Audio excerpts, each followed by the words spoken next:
What's up, guys? The Bench Buddies are back with our NFL playoff power rankings. But before I get into it, make sure you guys hit the subscribe button down below. Get us to 500 subscribers, where we will be doing an autographed item giveaway. To be entered, all you have to do is hit that subscribe button. Starting off our playoff power rankings, we got the Seahawks coming in at 14. And this team squeaks into the playoffs with an overtime win over the Rams and getting some help from the Lions on Sunday Night Football to put these Seahawks in position to go to San Francisco and possibly pull off one of the biggest upsets of the playoffs. This team is 0-2 against San Francisco this year. Obviously, they are divisional opponents, and they got to go to San Francisco, which is a tough task, knowing that they've won 10 straight. But Seattle, has had a great season. Rookie running back Kenneth Walker, outstanding in this game and just this whole year. Geno Smith set the record for passing yards and then for a Seattle quarterback last week, and they have a lot to build on going into next year. Geno Smith could be coming back, or they could go for a rookie quarterback and whatnot. But this team did show their grittiness, getting into the playoffs, winning 2 straight, and they really got off to a hot start, but got cold in the middle of the year, but really came alive when they needed to. 13, the Miami Dolphins also just squeak into the playoffs with a very ugly win over the Jets at home.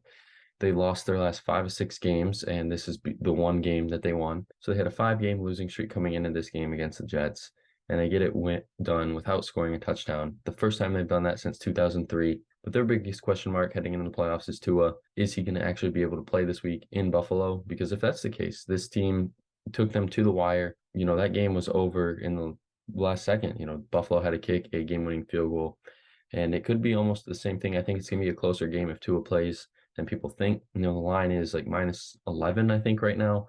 I expect that to dip lower if Tua is playing, but for sure, Raheem Mostert is like 90% going to be out against Buffalo. He got hurt in the Jets game, so that's a big blow for them. But they do, still have a decent running game, still have Tyreek, still have Waddle. It's just more or less, are they going to have Tua back? 12, the Tampa Bay Buccaneers clinch the NFC South and earn the 4 seed and get a home playoff game against the Cowboys. And last week, wasn't really too much for them. Brady lost his first career game to the Falcons, but he didn't play even in the second half. Brady did pretty decent in this one, Godwin as well, but the storyline is for them. Now they got to face Dallas again. They played each other week 1, beat them week 1. Obviously, Dak got hurt in that one. The defense showed up, and now it's going to be if the offense can show up against the Cowboys defense. I think the Cowboys will show up, put up more points than they did before. Obviously, this offense has been clicking well other than last week, but Tampa does have a tough task ahead of them. 11, the Baltimore Ravens are dropping out of the top 10 just because this team lost in Cincinnati. Now they got to go to Cincinnati yet again, and they didn't even play their starters. But, they still had 4 turnovers. Anthony Brown played okay, nothing too spectacular, but this team really wasn't in the game. Cincinnati controlled this game from start to finish. And their biggest question mark heading into the playoffs is Lamar. Will he be able to play in the playoffs against the Bengals? And if that's the case, this Ravens team is going to be a whole new look team. They'll have Dobbins and Andrews and Lamar back. And, then they could pull off the upset. I don't know if that's going to happen just because of how Lamar's first game back and whatnot. He hasn't played in over a month. So that's going to be a big storyline to monitor this week. At 10, the Jacksonville Jaguars are in the playoffs and earn a 4 seed in the AFC South because they beat the Titans to clinch that division. And now they get rewarded with a home playoff game against the Chargers. And this team, really surprised a lot of people here. They finished 9-8, won the division last year, had the first pick in the draft and really just excelled around him. Doug Peterson knows how to coach. The offseason accusations are awesome. Christian Kirk and Evan Ingram especially. And Trevor Lawrence has really taken his game to a whole nother level this year. And the defense has been great in the last few weeks as well. So this Jaguars team is coming in with a little bit of momentum against the Chargers team that kind of limped to get here. At 9, the New York Giants come into the playoffs as the 6th seed, going to travel to Minnesota, and that's a game where they lost on a game-winning field goal. So I expect this to be another close game with Minnesota. The backups played this whole game against the Eagles. Nothing really too big to report there other than Kenny Galladay scoring that nice touchdown he had at the end of the game. They still pulled off the upset and really gave the Eagles all they can handle in this one, even playing their starters. But the Giants could be one of the teams this year in the playoffs that could make a late run. At 8, the Chargers drop a spot, and this one for me is just because of what they lost. They lost Mike Williams, lost a linebacker, and this is because Brandon Staley played his stars till the fourth quarter. I don't know why. It's a meaningless game, and they could have played him a quarter or two, but he just wanted to keep them ready to go, I guess, for the game in Jacksonville. That is kind of concerning there. But I think this season is going to be a disappointment if they don't win this game in Jacksonville. My preseason number one, and that's the highest they've ever been in the preseason. And then after that, I think this is their next highest ranking. The Chargers really kind of have a lot to play for this week and look to build off of a good season. 7, the Dallas Cowboys drop a spot with a very ugly loss in Washington against the Commanders. And now they get rewarded by going to Tampa, where they lost in week 1. Dak struggled, very bad, as you can see stat line there. CD, just an okay game for him. And they only had 64 rushing yards in this one, which is very uncharacteristic for these Cowboys. Is Mike McCarthy going to be in the hot seat yet again if they lose this game in Tampa? That's going to be the big question. At 6, the Minnesota Vikings move up 2 spots with a big win in Chicago. And this is the first time they won a game since week 1 that was not a one-score game, which is crazy to me. They are 11-0 in one-score games, but they still finished with a -3-point differential. Kirk Cousins just did okay. He got pulled late. A lot of the offense got pulled late as well, but they still held the Bears 250 yards.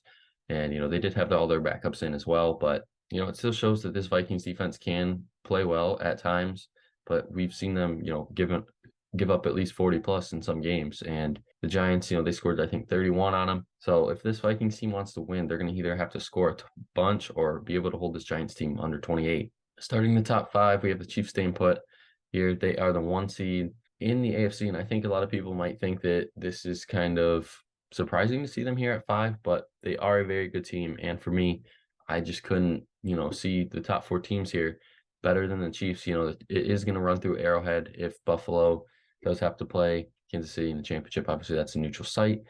But if it's anyone else, it's going to have to run through Arrowhead. And yet again, it seems like it happens every year now with Mahomes, obviously having a great game. He set the NFL total yards record, beating Drew Brees out. And this team has a bye, so we'll see who they'll be playing next week. At 4, the Cincinnati Bengals are beating the Ravens yet again, and now they play them as well this week. But will they have to face Lamar? That's going to be their big question mark. They have 8 straight wins heading into this year's playoffs. Jamar's doing great. Burrow's clicking. And this Bengals team looks like they are on a crash course for another AFC championship. At 3, the Eagles are going to stay put here at 3. They had all their starters back, and they still only beat the Giants by 6 at home. I think this game could have been better. They only scored 1 touchdown. Lots of field goals here. Didn't really cash in when they could have. This could have been a bigger blowout than it really was. But I didn't update it. I forgot to change it to Jalen Hurts. Obviously, Hurts played in this one. He did okay. Nothing too spectacular from him. Coming out of the bye, they should be at full strength. His shoulder should be okay. And we're going to have to see who the Eagles will be playing. At 2, the Buffalo Bills stay put with a very emotional win for DeMar and this whole franchise. And obviously, the 2 kick return touchdowns from Naheem Hines were the big storylines here. One to start the game, the first time in 3 years and 3 months that they had a kick return touchdown. And then, of course, he does it again later in the game. And so that was the big spark they needed on all sides of the ball. Diggs had a great game, one of his better games in recent weeks. Josh Allen played spectacular as well. But for me, playing the Dolphins is going to be tough again, especially if Tua plays, just because of how tough they played them at home the first time and when they went to Miami as well. If they were 2 close games, and if they are at full strength, I expect another close game.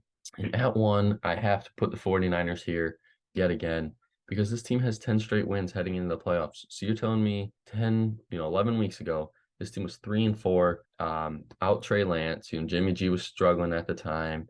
And then they just started reeling off wins, and here they are, number 2 seed in the NFC, number 1 in the power rankings. And they play Seattle, who they are 2-0 against this year, and I expect them to go to 3-0. I think San Francisco should take care of business, win their 11th straight game as well.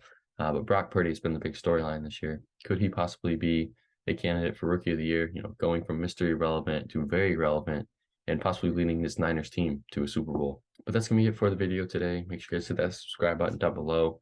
But until the next time, the Bench Buddies are out.